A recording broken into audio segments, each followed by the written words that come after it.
Basically ये video मैंने इसलिए बनाई है कि आप लोगों को अंदाज़ा हो जाए कि इंट्रोडक्शन टू गार्डनिंग क्या है, गार्डन की बेसिक प्रिंसिपल क्या होते हैं। देखिए 3 बेसिक प्रिंसिपल होते हैं गार्डनिंग के, जिसमें पहली जो बेसिक प्रिंसिपल है वो है सॉइल।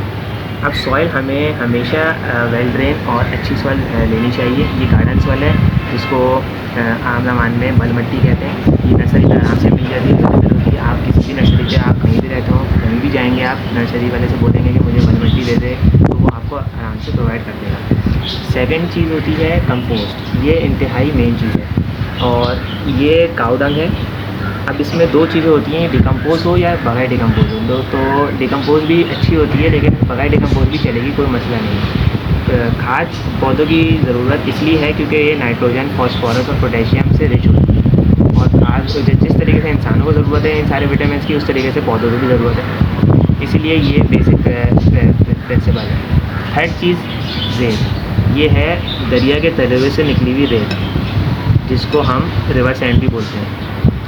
ये भी बहुत इम्पॉर्टेंट है, इसका भी एक बहुत इम्पॉर्टेंट रोल है क्योंकि ये पौधों की ड्रेनिंग में, वाटरिंग सिस्टम में बहुत बेनिफिशियल होती है। जब हम पानी देंगे पौधों को तो ये सॉइल मिक्सचर में मिक्स हुई भी होगी, तो पानी जो है वो जल्दी से ड्रेन आउट हो जाएगा। सेकेंड फैक्टर जो है वो है वाटरिंग। वाटरिंग जो है वो बहुत इंपॉर्टेंट फैक्टर होता है, क्योंकि अगर आप पौधों को ज़्यादा पानी देंगे तो वो मुरझा जाएंगे, अगर आप उनको कम पानी देंगे तो भी वो मुरझा जाएंगे। इसलिए पौधों को पानी तब देना चाहिए जब पौधों के गमले के ऊपर 1 इंच मिट्टी जो है वो सूखी हो। थर्ड फैक्टर जो है वो है सनलाइट। सनलाइट जो है ये भी बहुत इंपॉर्टेंट फैक्टर है पौधों की ग्रोथ के लिए, क्योंकि अगर आप सेमी शेड वाले पौधों को फुल सनलाइट में रख देंगे तो उनके पत्तों में बर्निंग आ जाएगी, और अगर आप फुल सनलाइट वाले पौधों को सेमी शेड में रख देंगे तो वो लटके लटके से लगेंगे। इसीलिए आप पौधे के हिसाब से उनको उनकी प्लेसमेंट करते हैं। वो हमारा है पेस्टिसाइड का सेक्शन। ये भी बहुत ज़्यादा इम्पॉर्टेंट है पौधों के लिए, क्योंकि बहुत से लोगों की क्वेरी आ रही होती है कि ना आप लोगों ने गार्डनिंग के सब पे चीज़ों पे कंट्रोल कर लिया लेकिन इंसेक्ट्स पे उनका कंट्रोल नहीं होता।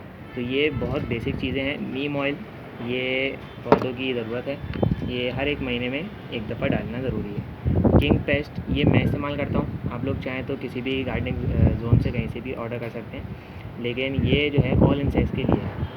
हर इंसेक्ट्स के अलग अलग पेस्टिसाइड आते हैं। जैसे ये जो है इसके लिए होता है, ये बेसिकली हाउस प्लांट्स में जो इंसेक्ट लगते हैं ये उनके लिए होता है, लेकिन मैं इसको पहले इस्तेमाल करता था, अब मैं इस्तेमाल नहीं करता इसको। ये मेरे लिए बेस्ट है। ये आप दराज पे जाके किंग पेस्ट लिखेंगे तो आपके पास आ जाएगा ये।